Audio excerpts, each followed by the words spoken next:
Hello बच्चों, तो आज हम सीखते हैं देयर का यूज करना। ठीक है, हम देयर का यूज कैसे और कब कहाँ करते हैं। ठीक है, देयर जब केवल ऑब्जेक्ट दिया हो, किसी भी सेंटेंस में अगर सब्जेक्ट नहीं है, ओनली ऑब्जेक्ट से सेंटेंस की स्टार्टिंग है, तो हम वहाँ देयर का यूज करते हैं।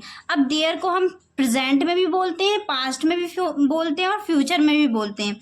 तो देयर को प्रेजेंट में और पास्ट में और फ्यूचर में किस तरह से डिफाइन करते हैं, ध्यान से देखिएगा। ठीक है बच्चों, ये हो गया हमारा प्रेजेंट टेंस, ये हो गया हमारा पास्ट और ये हो गया हमारा फ्यूचर। ठीक है बच्चों, प्रेजेंट, पास्ट और फ्यूचर। ठीक है, प्रेजेंट में हम क्या करते हैं, इज और एम लगाते हैं, सॉरी एम नहीं आर लगाएंगे। ठीक है, प्रेजेंट में इज और आर लगाएंगे। पास्ट में हम लगाएंगे वाज और वर, और फ्यूचर में हम लगाएंगे विल बी।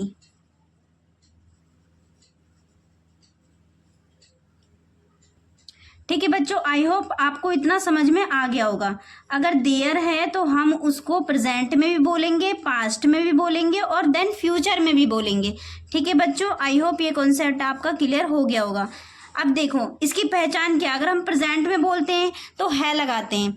ठीक है, कोई भी वर्ड बोलते हैं, जैसे वहाँ कुर्सी है, वहाँ टेबल है, वहाँ लड़का है, वह पक्षी, वहाँ लड़का है, तो वहाँ तो सब्जेक्ट हो जाता है। ओनली लड़का है तो ये हमारा ऑब्जेक्ट से स्टार्टिंग होता है। ठीक है बच्चों, तो प्रेजेंट में चीजें हैं तो इज आर, पास्ट में है तो वाज वर और फ्यूचर में है तो विल बी का यूज करते हैं। ठीक है बच्चों, एक हम डेफिनेशन, एक एग्जाम्पल लेते हैं बच्चों, जिससे कि आपको ये क्लियर हो जाए अच्छे से। ठीक है, देयर का यूज हम कहाँ कहाँ करते हैं। जैसे मैंने लिखा बच्चे हैं। ठीक है बच्चों, मैंने लिखा बच्चे हैं। ठीक है, इसमें सब्जेक्ट नहीं दे रखा है, ओनली ऑब्जेक्ट से सेंटेंस की स्टार्टिंग कर रखा है। बच्चे हैं, इसको हम कैसे लिखेंगे, आगे क्या लगा देंगे, देयर। बच्चे मैंने क्या बताया था, सिंगुलर और प्लूरल।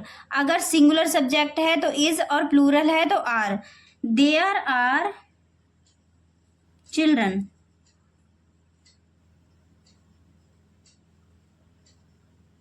There are children.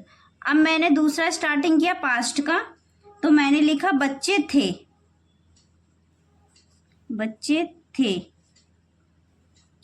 ठीक है बच्चों, तो यहां पर मैंने कैसे लिखा इसे, बच्चे थे, तो इसके लिए हमने क्या लगाया, देयर, क्योंकि सब्जेक्ट की सेंटेंस की स्टार्टिंग सब्जेक्ट से नहीं हुई है, ऑब्जेक्ट से हुई है। जब भी किसी सेंटेंस की स्टार्टिंग सब्जेक्ट से नहीं होती है, ऑब्जेक्ट से होती है, तो वहां हम देयर लगाते हैं, देयर। अब वाज आएगा या वर आएगा, वाज मैंने आपको बताया था सिंगुलर के लिए, वर आएगा प्लूरल के लिए। तो बच्चे हैं, बच्चे थे, बहुत सारे बच्चे थे, तो there were children.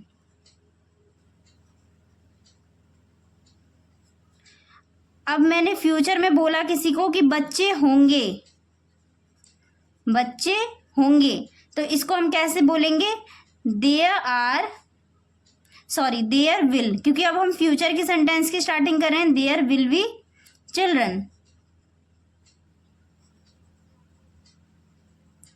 I hope ये कॉन्सेप्ट आपका अच्छे से क्लियर हो गया होगा बच्चों। देयर का यूज करना बहुत आसान है।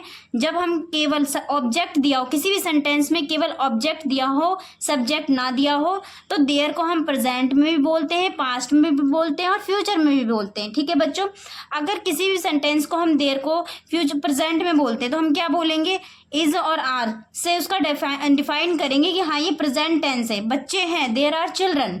ठीक है, एक बच्चा होता, बच्चा है, देयर इज चिल्ड्रन, एक बच्चा है। ऐसे पास्ट में है, बच्चे थे, देयर वर चिल्ड्रन, क्योंकि बच्चे थे, बहुत सारे बच्चे थे तो इसलिए वर लगाया। एक है तो वॉज लगाएंगे। ठीक है बच्चों, फ्यूचर में विल बी, ये सभी सबके साथ ऑल ओवर सबके साथ विल बी का ही यूज किया जाता है। ठीक है बच्चों, जैसे मैंने कहा बच्चे होंगे, there will be children. Okay, एक और एग्जाम्पल लेते हैं बच्चों इसी तरीके का। मैंने कहा लड़का है, लड़का है तो देयर, क्योंकि यहाँ सब्जेक्ट नहीं दे रखा है बच्चों। जैसे मैंने कहा, ये नहीं कहा है कि वह लड़का है, मैंने कहा है लड़का है, सब्जेक्ट नहीं है इसमें।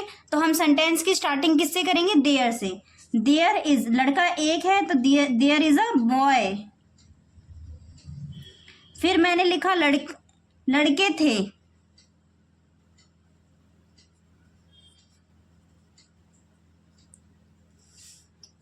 लड़के थे। मैंने वर का सेंटेंस से करा दिया, पास्ट का करा देती हूँ, वो वाज का करा देती हूँ, ये हम हटा देते हैं। लड़का था, तो लड़का था तो एक आ जाएगा। लड़का था तो देयर, एक है तो वॉज बताया था मैंने आपको, देयर वॉज। अगर लड़के थे तो बहुत सारे लड़के थे तो वर लगा देंगे। ठीक है बच्चों, मैंने एक सेंटेंस आपको वर का करा दिया है, इसलिए मैं वॉज का एक सेंटेंस कराती हूँ। लड़का था, देयर वॉज अ बॉय। उसके बाद हम लिखते हैं लड़के होंगे। ये सिंगुलर हो या प्लूरल, दोनों सब्जेक्ट के साथ, दोनों सेंटेंस के साथ हम विल बी का यूज करते हैं, चाहे सेंटेंस सिंगुलर हो चाहे सेंटेंस प्लूरल हो। ठीक है बच्चों, तो इसमें आपको कंफ्यूज होने में, फ्यूचर टेंस में आपको कंफ्यूज होने में कहीं भी कोई दिक्कत नहीं आती है। बस आपको ये कॉन्सेप्ट क्लियर रखना है प्रेजेंट और पास्ट का। आई होप बच्चों ये कॉन्सेप्ट आपके क्लियर हो चुके होंगे। अगर नहीं हुए तो आप प्रीवियस वीडियोज जरूर देखिए ताकि आपके ये कॉन्सेप्ट क्लियर हो जाए। लड़के होंगे तो मैं इसके लिए क्या लगाऊंगी? देयर, क्योंकि मुझे यहाँ पर सब्जेक्ट नहीं दे रखा है कि वह लड़के होंगे। ठीक है, ओनली सेंटेंस की स्टार्टिंग कर रखी है ऑब्जेक्ट से। There will be boy. ठीक है, there will be boy.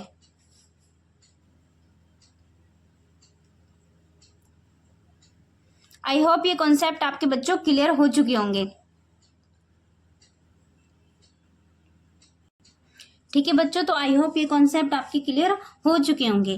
Present में मैंने आपको अभी बताया इज आर कैसे लगाते हैं, पास्ट में मैंने बताया अगर देयर लगाना हो तो वाज वर हेल्पिंग वाज वर कैसे लगाते हैं, और फ्यूचर में मैंने आपको विल बी बता दिया। ठीक है बच्चों, तो अब हम इसके कुछ कॉन्सेप्ट देखते हैं। अब मैं आपको स्ट्रक्चर बता देती हूँ बच्चों, जिससे कि आपको ये क्लियर हो जाए। ठीक है बच्चों, प्रेजेंट,